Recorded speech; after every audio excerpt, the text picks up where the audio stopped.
Mesdames et messieurs, bonjour.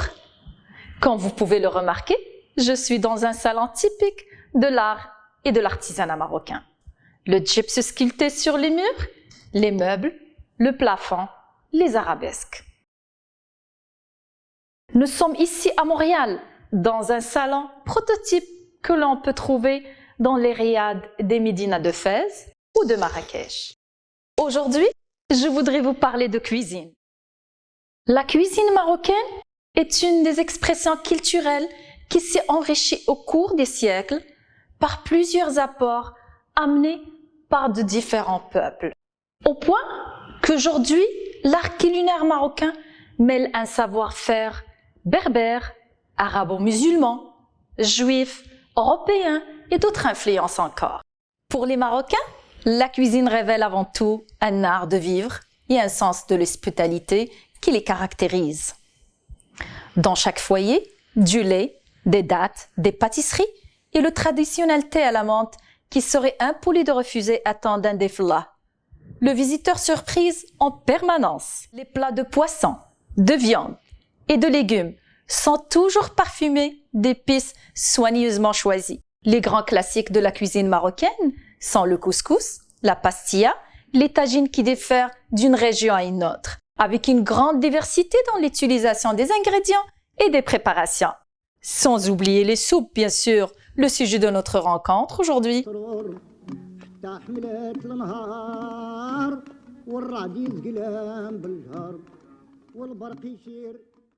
La harira, une soupe très populaire au Maroc, réputée consistante, nutritive et délicieuse, au point qu'elle est devenue le plat servi comme entrée à chaque soir au moment du rupture du jeûne durant le mois du Ramadan.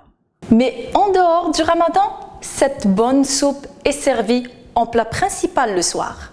Chaque région, ville, famille ou foyer possède sa propre recette. C'est pourquoi je vais vous préparer aujourd'hui ma propre recette, celle que j'offre à ma petite famille durant l'automne et durant les longs hivers de Montréal.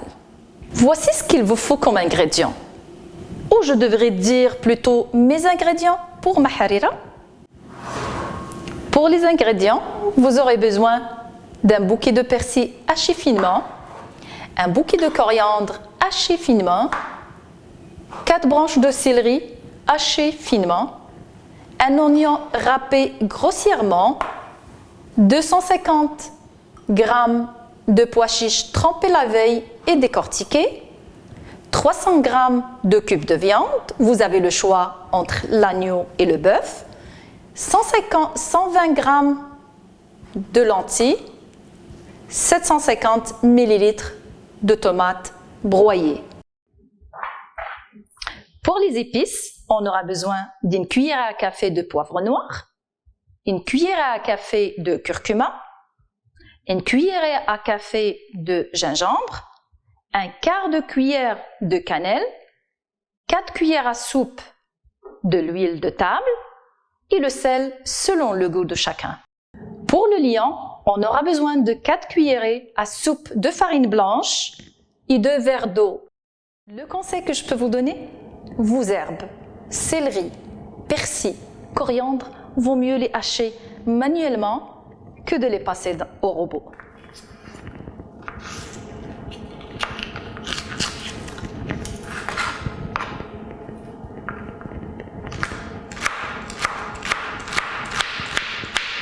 Ça garde la fraîcheur et la saveur.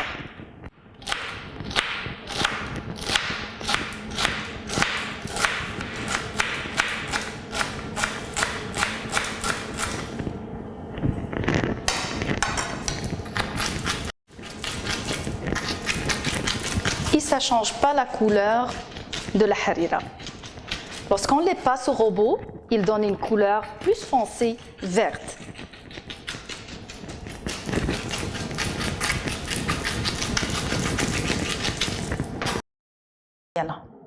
Vous allez voir, j'ai une façon très simple de préparer le harira. Je mélange tous mes ingrédients. Persil, coriandre,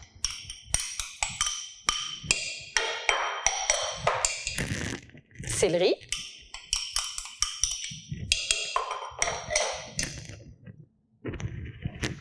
oignon,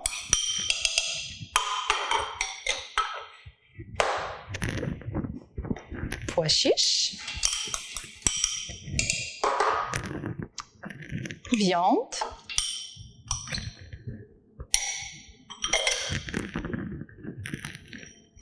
lentilles, tomates broyées,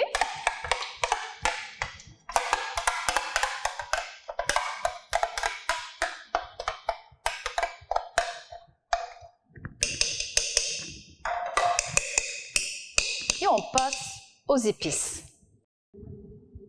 Gingembre, poivre noir, curcuma, cannelle. Cannelle, il ne faut pas en mettre trop. Sel.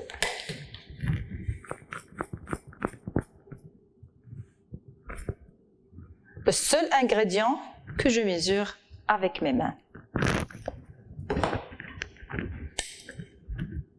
À peu près 3 cuillerées de l'huile de table.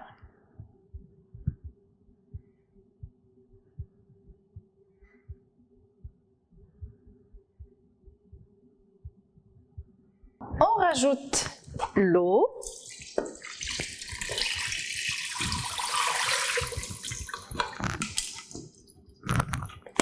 Je vais rajouter 3 litres d'eau parce que j'aime pas rajouter de l'eau lorsque ma harira est déjà cuite. Je rajoute une petite cuillère de beurre rance.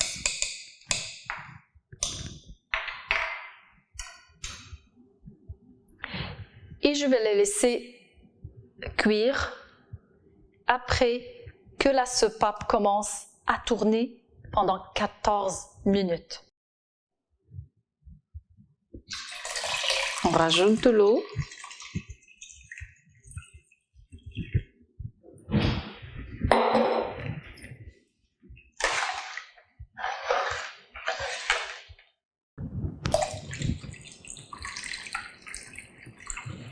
Et voilà, le tour est joué, notre harira est prête pour aller sur le feu. On va fermer notre cocotte. En même temps que notre harira est sur la cuisinière en train de cuire, on va préparer le liant. Comme j'ai dit, 4 cuillerées de farine blanche et on rajoute environ 1,5 verre d'eau. Le liant, c'est l'ingrédient qui donne le velouté à la harira. Moi, je ne le fais pas à l'ancienne. Je mélange énergiquement ma farine. Ça prend comme 40 secondes pour le préparer.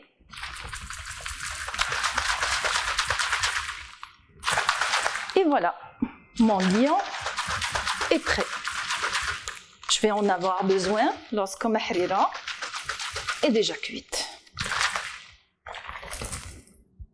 Et voilà. Après la première étape de cuisson, on va rajouter 100 g de pâte, comme on a précisé sur les ingrédients.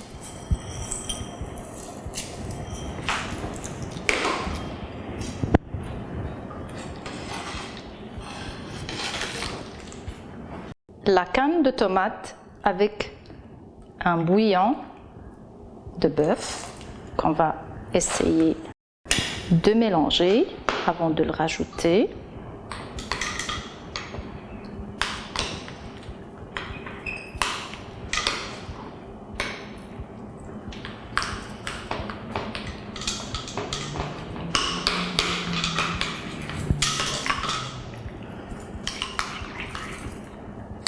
La pâte de tomate, on la rajoute à la fin.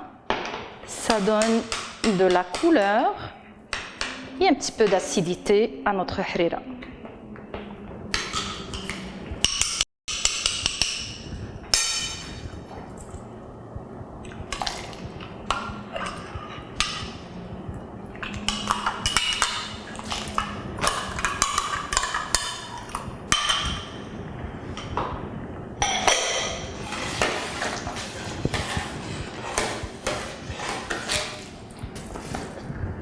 À la toute fin, on rajoute notre liant qui donne le velouté à notre harira en continuant de mélanger jusqu'à arriver au point de consistance qu'on souhaite, à la consistance souhaitée. Et voilà. On va laisser cuire pendant 7 à 10 minutes maximum en remuant de temps à autre.